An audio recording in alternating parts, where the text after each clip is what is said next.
Negara Tiongkok itu kan saking maret bangunnya akhirnya bubble tuh. Dan akhirnya juga banyak properti hantu barannya. Iya betul. Jadi properti tapi nggak ada yang tinggal gitu. Menurut lu Har, apakah benar investasi investasi properti itu pasti untung? Kalau beli properti apakah pasti untung? Menurut saya sih untuk 2023 ini kayaknya sih enggak gitu. Oke. Harus benar-benar pilih propertinya. Mungkin dengan pengembang yang sangat baik, dengan kota yang terintegrasi apa segala macam, mungkin itu masih ada peluang. Kan katanya di Jepang ya, rumah itu bisa Rp0 loh. Jadi fenomena ini juga karena kan angka pertumbuhan penduduknya juga malah menurut terus. Hai guys, welcome back to channel kami Hubungan Manusia dengan gua Desmond. Dengan saya Hartono. Har, kali ini kita mau ngomongin tentang masa depan. Betul. Nah, masa depan ini kan artinya ya sesuatu yang belum kita tahu juga. Jadi ini perkiraan dari kita. Ini pendapat lah. Pendapat dari kita. Jadi kita pengen bahas lagi soal properti. Betul. Sebenarnya kalau kita lihat nih Har ya, pertumbuhan angka penduduk nih, terutama di Indonesia, bisa dibilang nih katanya ntar 2045 itu tuh masuk ke namanya bonus demografi. Jadi anak mudanya produktif ya itu tuh lagi tertinggi. Nah, itu di 2045. Jadi peluang Indonesia jadi negara maju itu besar. Betul. Di saat itu. Betul. Nah, tapi satu sisi juga kita melihat properti saat ini itu dibangunnya begitu banyak kan? Betul. Begitu kencang. Mau lihat misal daerah sekitar Jakarta ya, di Jakarta sendiri ada PIK. Lalu mungkin di sekitaran Tangerang ada Gading Serpong, BSD. Nah, lalu belum sampai ke Cikupa dan lain-lain. Betul. Dan daerah Depok dan lain-lain masih banyak banget, Bogor. Nah, plus juga kita lihat nih kayak di Cina, nah, di negara Tiongkok itu kan saking maret bangunnya akhirnya bubble tuh. Dan akhirnya juga banyak properti hantu barannya. Iya betul. Jadi properti tapi nggak ada yang tinggal gitu. Nah, jadi kita pengen lihat kita pengen bahas masa depan properti di Indonesia itu seperti apa sih? Betul. Nah, pertanyaan pertama. Menurut lu Har, apakah benar investasi properti itu pasti untung? Soalnya terutama nih kayak orang tua, mungkin zaman orang tua kita lah ya. Betul. Pemikirannya masih beli rumah pasti untung. Lu pasti untung, lu nggak beli sekarang kapan lagi? Nanti lu pasti, kalau lu nggak beli sekarang nanti makin mahal gitu. Bener banget. Nah, tapi kenyataannya yang lu lihat seperti apa? Sebenarnya kalau seandainya yang pendapat pribadi ya, bahwa beli properti apakah pasti untung? Menurut saya sih untuk 2023 ini kayaknya sih enggak gitu. Oke. Harus benar-benar pilih propertinya. Mungkin dengan pengembang yang sangat baik, dengan kota yang terintegrasi apa segala macam, mungkin itu masih ada peluang untuk meraup keuntungan gitu. Tetapi kalau untuk daerah-daerah tertentu itu sudah sulit. Terutama perubahan lifestyle dari manusia sendiri, perubahan cara hidup dari manusia sendiri gitu. Kalau zaman dulu semua orang kerja itu maunya itu di Jakarta pusat, di pusatnya tuh. Oke. Sekarang kan udah terpecah-pecah. Perkantoran ada di pinggir Jakarta juga udah banyak. Coworking space juga sudah banyak gitu kan. Terus dengan kerja mobile juga betul. Sejak COVID tuh orang juga kerja by Zoom meeting juga banyak gitu. Maksudnya sekarang tuh udah gak seperti dulu gitu. Yang dimana kita semua itu kalau kantor itu prestise harus di tengah-tengah kota Jakarta gitu. Jadi maksudnya di pinggiran pun sudah bisa sekarang. Itu perubahan lifestyle yang pertama. Kedua itu manusia ini makin lama makin gak banyak butuh space. Secara tanah. Jadi kalau dulu itu kita itu ini gak usah jauh-jauh lah ya. Kalau dulu kita dengar rumah 6x15 itu kecil ya, untuk ukuran 6x15 zaman dulu gitu. Zaman sekarang 4x10 juga ada di Gading Serpong, tapi bukan Gading Serpong, itu masuk ke daerah Legok. Sebenarnya ya dia marketing ini pakai batasannya Gading Serpong. Itu start dari 300-an juta. Itu ukurannya cuma 3 lebar 3. Bayangin rumah lebar 3 gitu. Betul, tapi memang manusia ini nantinya akan punya lifestyle itu butuh space itu lebih sedikit lagi, Mon. Karena manusia ini apapun barang yang kita beli itu mahal karena dia efisien. Lu perhatiin deh. Contoh, sesuatu itu kecil gak makan tempat pasti lebih mahal. Kayak gak usah jujur lah, power bank. Kalau dia bisa isi 10.000 mAh, makin kecil makin mahal kan. Kalau makin gede ya makin ini. Makanya kenapa manusia akan butuh space lebih kecil dan lebih kecil lagi. Jadi dulunya standar untuk tinggal 6 kali 15 mungkin sekarang 4 kali 10 pun orang udah bisa tinggal. Gitu. Udah bukan sesuatu yang sangat menyiksa seperti neraka. Perlu disyukuri juga bisa punya rumah 4 kali 10 gitu. Jadi berubah lifestyle itu satu. Kedua, pastinya apartemen makin masif di mana-mana. Jadi kalau sebenarnya apartemen itu kan dengan tanah sekian bisa bangun berapa ribu. Yang harusnya mungkin berapa ratus, jadi berapa ribu. Unitnya lebih banyak dan lebih secara bisnisnya mereka lebih menguntungkan ya. Betul. Jadi manusia itu benar-benar akan butuh tanah itu makin sedikit lagi gitu. Jadi investasi belum tentu menguntungkan. Dan bisa dibilang sebenarnya juga yang udah jadi pun banyak yang belum keisi sih. Betul. Mau apartemen ataupun rumah gitu. Betul. Karena kalau saya bilang ya, pertama kan harga bahan bangunan itu naik terus. Jadinya kemampuan untuk orang itu beli itu makin menurun. Terus ekonomi juga kan lagi nggak pasti. Maksudnya banyak perubahan. Setiap ada momen shifting ekonomi, maksudnya yang dulunya seperti apa berubah, pasti kepercayaan indeks kepercayaan konsumen itu berkurang. Karena kan nggak pasti. Jadi orang lebih nahan dong untuk beli barang gitu kan. Nah itu yang juga menyebabkan bahwa permintaannya itu nggak sesuai dengan penawarannya. Menurut sih salah satunya gitu. Nah jadi kalau investasi pasti untung, beli properti pasti untung ya belum tentu lah ya. Betul. Sebenarnya kita perlu lihat lah. Jadi rumah itu sebenarnya juga kalau buat tinggal itu kan juga biaya. Benar. Kalau saat ini posisi kita juga masih merintis, masih membangun, sebenarnya banyak kita itu terdoktrin American Dream ya. Betul. Betul. Harus punya rumah, tiap keluarga punya rumah. Sedangkan rumah itu biaya. Ada pajak, ada juga listrik air, ada yang bocor, ada furnitur yang harus kita isi, dan masih banyak banget yang hal-hal kecil yang nggak terlihat. Betul. Nah, tadi udah bahas lebih lanjut. Nah, yang kedua nih, bijak nggak beli properti dengan KPR? Sebenarnya nih, kalau di Indonesia terutama ya, kalau kita hitung, rata-rata lah ya, biasanya fix 3 tahun, 5 tahun itu kurang lebih 4%, 5% standar lah ya. 4%, 5% baru nanti floating.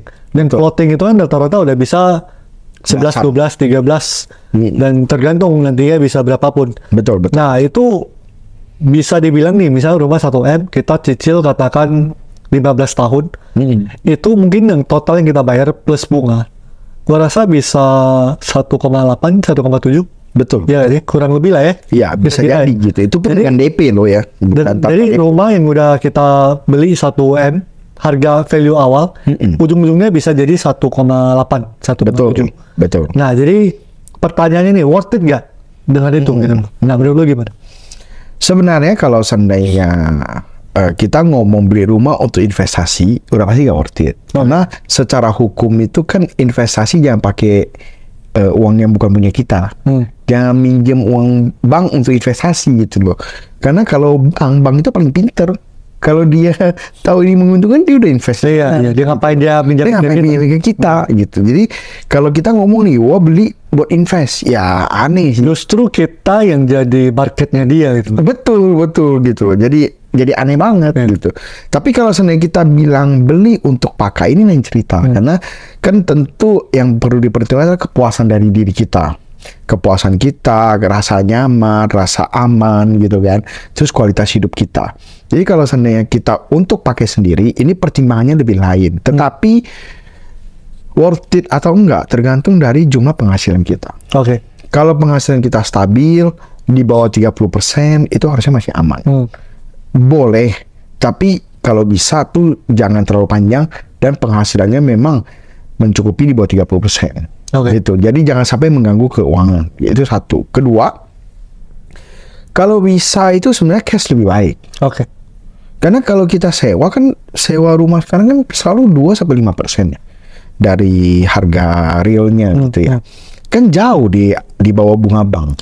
Bunga bank itu kita anggaplah pukul rata itu 8-10% gitu kan, maksudnya selisihnya juga udah jauh. Jadi kita masih bisa nyimpen pelan-pelan sampai duitnya terkumpul beli sebenarnya. Tapi ada beberapa faktor juga, yaitu kalau lu sewa kan lu kan nggak bisa bikin sesuai keinginan lu. Jadi lu anggap ini tuh lifestyle sebenarnya. Lu beli aja, itu gak masalah juga menurut gua. Asalkan dikontrol dengan baik. Ya, asalkan memang kita itu di posisi yang sanggup Betul, untuk betul. itu. Jadi jangan cuman karena harus punya aja gitu. Bener. Apalagi berpikir bahwa umur segini harus punya ini, umur segini itu sih red flag banget gitu. Iya. Cuman yang nggak boleh itu sebenarnya uang bisnis dimasukin ke rumah kayak gitu. Karena bisnis itu butuh likuiditas, sedangkan ini sangat-sangat tidak liquid. Jadi itu liabilitas juga sebenarnya. Bener. Jadi nambahin biaya terus juga gak liquid gitu. Itu biasanya bikin bisnis jadi jelek. Oke, nah kita masuk ke yang pertanyaan ketiga nih, Har. Sebenarnya waktu kita beli rumah, ini juga mungkin terutama orang-orang yang pertama beli rumah. Rumah pertama nih. Rumah pertama nih, biasanya kan belum tahu nih. Jadi beli rumah itu banyak biaya yang tersebut. Betul. Misalnya kita beli apartemen pun, misal kita mau furnish apartemen itu tuh biayanya banyak. Betul, betul. Ya kan? Misal kita mau lantainya, mau beli horden, mau beli Bener, bener. sofa, mau bagusin dindingnya, Iya. mau di vermak segala macam ya, semuanya butuh uang. Ya kalau gak usah jauh-jauh, ini tuh semua duit. Ah, yang kayak gini nih, Kayak uang gini, sofa gitu. nih. Lalu juga ini belakang nggak Lightningnya, lightingnya, ya ini juga plafonnya juga dihias. Iya Ini benar. semuanya uang nih. Jadi beli rumah itu kalau kita misal cuman pikir beli rumah 1M, Lalu- Yang kita keluarin 1M yang enggak. kita cuma pikir cuma buat KPR-nya aja, sebenarnya di belakangnya itu masih banyak banyak. biaya gitu. Nah, coba mungkin harus lu share sedikit soal ini. Jadi kalau beli rumah udah pasti pertama kan biaya balik nama. Iya. Cuma kita lupa lah ya berapa persen pastinya. Cuma biaya balik nama BPHTB gitu, itu udah pasti kita harus bayar. Dan biasanya mungkin nggak kecil juga jumlahnya. Terus pajak, PBB, dan kita nggak mungkin tinggal di rumah kosong. Iya. Kita ini kalau seandainya mau beli rumah 1 miliar dengan DP 30%, bukan berarti kita punya 3 juta terus kita beli udah happy ending. Nggak kayak gitu. Kan lu harus pakai biaya balik nama, biaya ini itu kan. Belum lagi lu furnish dikit-dikit. Ya kalau rumah 1M furnish minimal 100 juta lah. Gitu. Itu pun ya standar-standar doang. Cuma ngisi rumah doang gitu. Kayak beli TV, kulkas, apa. Kan nggak mungkin kita itu tinggal di rumah terus jadi primitif. Nggak pakai elektronik apa segala macam gitu. Jadi yang harus dipikirkan gitu. Jadi kalau seandainya kita punya budget 300 juta, idealnya DP-nya itu 200 juta. Oke. 150 sampai 200. Jadi justru kita udah harus spare 100 juta itu untuk nanti biaya lain-lain. Nah, setelah itu biaya kehidupan sehari-hari juga nanti berubah. Kayak Listrik air berubah, IPL nambah, kalau di apartemen maintenance. maintenance, wifi, WiFi. gitu kan. Zaman sekarang jarang ya orang nggak punya wifi gitu kan. Belum lagi biaya kalau seandainya kita itu keluar komplek jauh, biaya transport. Ya tergantung kita tinggal di daerah mana, misalnya jauh itu kan juga biaya. Betul. Yang belum terhitung gitu. Atau apartemen itu biaya parkir, Biaya parkir. biaya parkir mobil gitu. Jadi ini juga akan merubah lifestyle. Makanya kenapa safety-nya itu di bawah 30. Jadi 70%, walaupun nih contoh kita punya penghasilan 50 juta, kita selama ini jajan 10 juta. Terus kita mau cicil 25 juta. Aman dong. Tetapi ini akan bahaya. Karena kalau dengan lu cicil 25 juta, berarti harga rumah lu gede, mahal. Rumah yang mahal, biayanya mahal. Iya. Nanti ini akan makan dari sisa penghasilan lu. Tahu-tahu ternyata di lu gak sih? Akhirnya kita itu stuck di sana gitu. Betul. Bagus cuma stuck, apalagi kalau sampai harus minus. Bener. Dan juga kita jadi gak ada fleksibilitas dalam hidup. Iya. Kalau seandainya kita cicilan gede banget, kita mau berhenti kerja bisnis kan takut. Kita mau ganti kerjaan pun was-was gitu kan. Iya. Jadi fleksibilitas dalam hidup kita juga udah berkurang jauh gitu. Iya. Jadi biaya tersembunyi beli satu properti itu banyak banget guys. Banyak Jadi banget. ya harus pertimbangin di sana lah. Jadi ada budget untuk di sananya juga. Nah terakhir nih Har, sebenarnya juga banyak apa ya, kita lihat di China terutama belakangan itu karena bubble juga sih ya, karena mereka juga kejar pembangunan, akhirnya juga kasih cicilan, mempermudah cicilan dan lain-lain juga. Akhirnya karena nggak keputar dari si Evergrande-nya, akhirnya juga apa ya, yang bayar juga nggak lanjutin. Betul. Jadi ada lain-lain lah, akhirnya kacau balau gitu loh. Iya. Nah menurut lu fenomena ini seperti apa menurut lu? Jadi sebenarnya pastinya semua pengembang ingin mengembangkan daerahnya masing-masing. Ya. Semuanya berbondong-bondong. Karena selama ada kesempatan pasti semua orang mau coba dong. Nah, Tetapi pertumbuhan rumah belum tentu sejalan dengan pertumbuhan keinginan untuk mempunyai rumah itu sendiri, kebutuhan untuk mempunyai rumah itu sendiri. Dan maksudnya juga ada kondisi tertentu juga sih, misalnya ekonomi lagi jelek banget. Betul. Belum tentu kita sanggup untuk menyanggupi untuk nyicil, untuk beli. Bener, kalau kayak zaman PHK lagi banyak, terus ekonomi, maksudnya bisnis juga lagi gak bagus, siapa yang mau beli rumah? Orang buat hidup aja udah susah gitu kan, bisa ngontrak aja udah syukur gitu.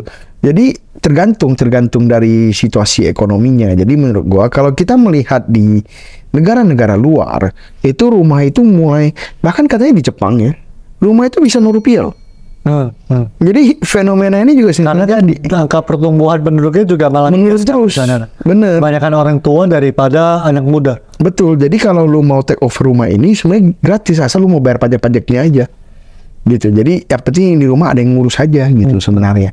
Jadi banyak juga orang yang sengaja cari rumah kayak gitu. Tapi ya ini fenomena yang sering terjadi di luar negeri. Di mana begitu pertumbuhan penduduknya turun, sedangkan pembangunan itu mana bisa stop. Kalau perusahaan stok membangun ya udah selesai. Iya. Mau kejadian apa lagi? Bener nggak? Kalau gak bangun rumah ya bangun mall. Kalau gak bangun mall bangun apartemen gitu kan.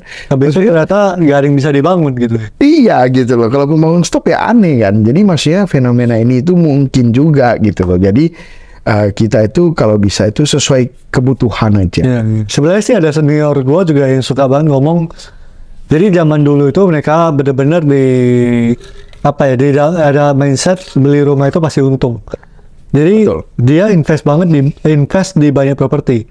Dan sekarang itu dia ngerasa nyesel gitu beli propertinya kayak di luar kebutuhan dia. Betul. Dia dulu pikirnya ya pasti naik, lalu bisa disewakan, bisa diapa. Ternyata ngurusnya itu ribet dan menurut dia gak worth it. Iya. Masih mending dia megang cash menurut dia. Betul. Jadi ya tergantung lah ya. Ya tapi balik lagi ke preferensi investasi masing-masingnya. Ada juga belum tentu invest properti rugi, enggak juga. Ada juga yang bisnis, maksudnya invest, buka ruko, rame, tajir gitu kan. Terus ada juga yang buka kos-kosan, jalan, ataupun buka mes-mes untuk sales, jalan, hotel, apa segala macam. Tergantung. Jadi sekarang itu sebenarnya bukannya kita bilang nggak usah, tapi lebih hati-hati. Lebih dipikirkan matang-matang. Ini tuh kebutuhan atau cuma pengen investasi. Kalaupun mau investasi boleh, tapi pilih daerah yang yang benar-benar kita rasa prospek. Terutama mungkin gua rasa ruko gitu juga menarik ya dibanding Betul. Karena kan ruko kan bisa sekalian bekerja buat jadi office dan lain-lain. Oke, itu aja lah ya. Yang kali ini ya lebih panjang ya. Sudah kepanjangan deh. Nah, jadi guys, menurut kalian gimana nih masa depan properti, lalu juga sudut pandang kalian nih tentang properti? Betul. Coba dong dikasih pendapat, tulis di kolom komen. Nah, lalu juga boleh dong di-share ke teman kalian yang kira-kira lagi nyari properti juga. Jadi bisa dapat point of view baru. Itu aja, jangan lupa di-like, di-subscribe. Sampai ketemu di video berikut. Thank you.